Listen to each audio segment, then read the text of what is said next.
Mdzina la Tate ndi la Mwana ndi la Mzimu Woyera. Amen. Ndikulandireniso lero pano patiyankhuleni Ambuye. Lero pa 16 December 2023 ndipo tikupitiliza mu nyengo imene ya Advent, la Mulungu lachiwiri mu nyengo imene ya Advent. Ndipo lero mawu athu oyamba akuchokera m'buku la Mphunzitsi, mutu 48, kuyambira ndime ya 1 kulekeza ndime ya 4, kupitirizanso ndi ndime ya 9 kulekeza ndime ya 11. Amene akutiwerengera mawu oyamba ndi a Stella Manga, administrator a gulu la Tiyankhuleni Ambuye, kuchokera ku St. Anthony Parish mu Archdiocese ya Lilongwe. Komanso uthenga wabwino ukuchokera mu uthenga wa Mateyu mutu 17, kuyambira ndime ya 9a kupitiriza ndime ya 10 kulekeza ndime ya 13. Amene akutiwerengera mawu a mthenga wabwino komanso kutigawira mawu ndi Reverend Father Gift Selemani, kuchokera ku Bembeke Cathedral mu Diocese ya Dedza. Tiyeni tikhale limodzi ndi kusinkhasinkha mawuwa. Mawu oyamba. Mawu a m'buku la Mphunzitsi. Pambuyo pake panabwera Eliya, mneneri onga moto. Mawu ake ankawala ngati nsakali. Adazesa njala pa anthu. Motero anthu ambiri adafa chifukwa cha changu chake. Posata mawu a Ambuye, adatseka thambo lakumwamba, ndipo anasisa moto katatu. Iwe Eliya, ntchito zako zinali zozizwitsa kwa basi. Ndani angathe kunyadira ntchito zotere? Unatengedwa kupita kumwamba ndi kamvuluvulu wa moto, galeta lokokedwa ndi akavalo a moto.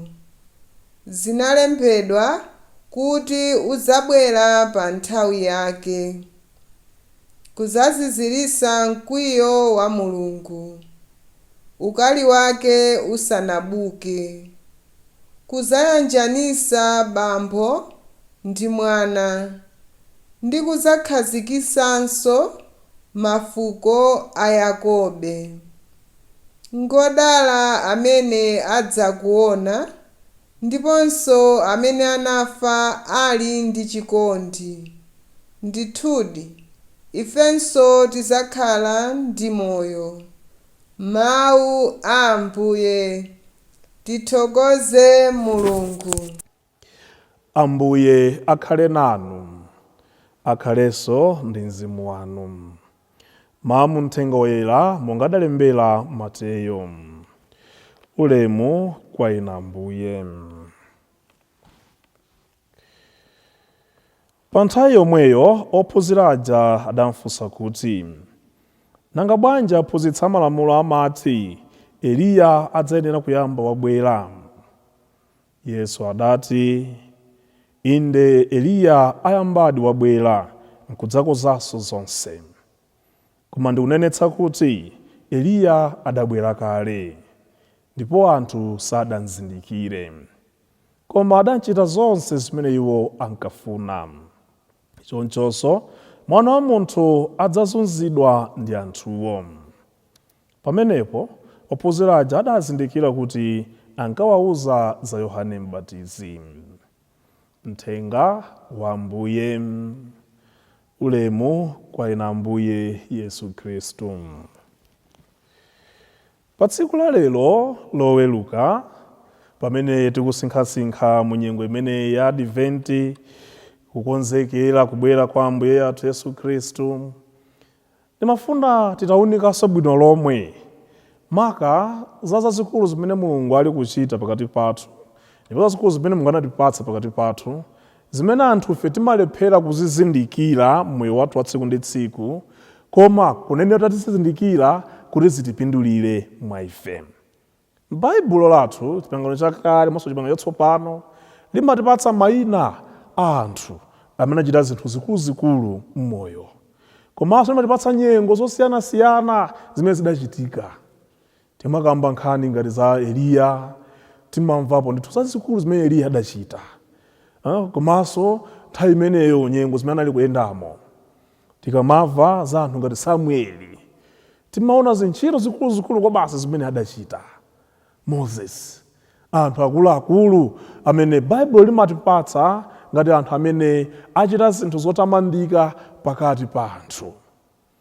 Chipangano chatsopano alimonso anthu osiyanasiyana, koposaposa Khristu mwini amene achita ntchito zazikulu zedi. Mwa anthu onsewa kapena nyengo zonse zimene zinali kuchitikazi, tonena kuti ndi ochepa okha amene amazindikira mphamvu imene Mulungu anali kuonetsa pakati pawo. Anali anthu ochepa okha amene amaona ulemerero ndi ukulu umene Mulungu anali kuonetsa pakati pawo. Ambiri amangozitenga maordinary, ndimene zinenera kukhalira, ndimene zinenera kuchitikira. Ndiye ena amapita kukamvetsera, ena anaibe nazo ntchito, ena amachita zimene ali kuwauza zija, ena basi zopanda pake. Muona nthawi ya Samueli yemweyo, ena amamukhulupirira kuti uyu ndiye mneneridiyo basi. Uyu ndiye otithandizadi kwambiri. Ena ayi palibe. Moses amene chimodzimodzi, Eliya amene chimodzimodzi. Si wonse ayi amene amamvetsera bwino lomwe mawu amene anthu akuluakulu amenewa amalalikira anthu ndikumachita. Si wonse amachita zimenezo ayi. Nyengo zimene anthu amaonamo ndi kumachitika pakati pawo, ndi ochepa kwambiri amene amatha kuzindikira kuti Mulungu akutiyankhula pakati pathu. Tingobwera kwa Yesu Khristu amene wabwera ali pakati pa anthu onse, ndipo akuchita ntchito zake zotamandika, kuchiritsa, kuphunzitsa, izi ndezi zambiri zimene akuchita pakati pawo. Kuti ndangati adamukhulupirira, ndangati amene adamutsatira. Ndi ochepa kwambiri potenga ndi gulu lonse limene anali kulilalikira ndi kuliphunzitsa maso kulichitira zozizwitsa. Kodi vuto lidali ndani? Kodi vuto linali anthu akuluakulu amenewa, kapena vuto linali anthu amene amamvetsera? Lero tibwere kwa ife tsopano. Kodi atati Khristu wabwera ngati madi abwerera nthawi imeneyo, mukufuna kundiuza tonsefe tingathe kumuzindikira bwino lomwe Khristuyo? Atati abwere lero mmoyo wathu, afekenso m'makuka mwathumu namachita zimene iye adali kuchita nthawi imeneyo, kodi mukupa tonsefe tingakhale ndi chikhulupiriro chakumuzindikira iye mweyo? Kodi sizikhala chimodzimodzinso nthawi imeneyo? Vuto akhala ndani, Khristuyo kapena ine ndinu? Timaona mipingo, ndikambe lero za ife tomwe Eklezia Katolika, mpingo wapamalo ponse umene china chilichonse chimene munthu amalakalaka moyo wake chilimo. Nsembe ya misa iyi tikupanga payi, okay? Masakramenti chiperekerenicho ambirimbiri tili nawo mu Eklezia Katolika. Atumikiwo alipo pakati pathu amene akuyesetsa umundumu kuchita izi ndizi. Ndangati amene timazindikira mphamvu ndi ukulu wa Mulungu kudzera mu zimene ife tomwe tili nawo mu mpingo mwathu, kapena atumiki tomwe tili nawo mu mpingo mwathu. Nthawi zambiri tingozitenga kuti basi ndimene zinene kukhalira. Ansembe tili nawo amenewa, ndimene zimene kukhalira. Masisiteri tili nawo amenewa. Anthu ena otidabwetsa alipo, basi ndimene zimachitika. Nsembe ya misa, masakramenti amenewa, zopanda chani zimene. Timangopanga zinthu out of routine, komanso opanda kuzindikira kwenikweni tikuchitachi ndi chani. No wonder kuti kusamuka kwa mipingo kumapita kwina ndi kwina kuchulukira. Kuchoka mu mpingo muno tipita kwina. Penayo sungochoka mpingo muno basi makangokhala kumakasewera. Khala mu Sunday osapita so kuchalichi komwe. Mawa tenda tipita kuchalichi. Lero palibe kukonsekera kwina kulikonse kuti tipita ku church. Kuti patsa even kuti titumikire mu church imene tayimbirani sabata ino ndilanu, makonsekedwe ake omvetsa chisoni. Lero mukavinire ndinuyo zochitika zomvetsa chisoni, mukawerenge ndinuyo ntchali zomvetsa chisoni. Kuti tithe kuzindikira ulemerero ndi zazikulu zimene zili pakati pathu, chidatithawa chinthu chimenecho, tikulephera timalephera. Ndi anthu aja Khristu ane kuwathandiza tsopano muthenga moja kuti amvetse bwino lomwe. Tidamva kuti Eliya adzabweranso, kuti adzabwera liti? Anabwera kale, ndipo pano pali woposa iyeyo. Ndi zimene amanena. Ife tikusakasaka chipulumutso. Ati chili wakuti. Inu muli kale muchipulumutso. Ife tikufuna machiritso. Mupita kuti machiritso muli nawo kale muno. Ife tikufuna mupita kuti mudzizunziranji. Izo zimene mukufunazo muli nazo kale muno. China chilichonse chilipo kale pano. Vuto si mpingo, vuto ndine, vuto ndino.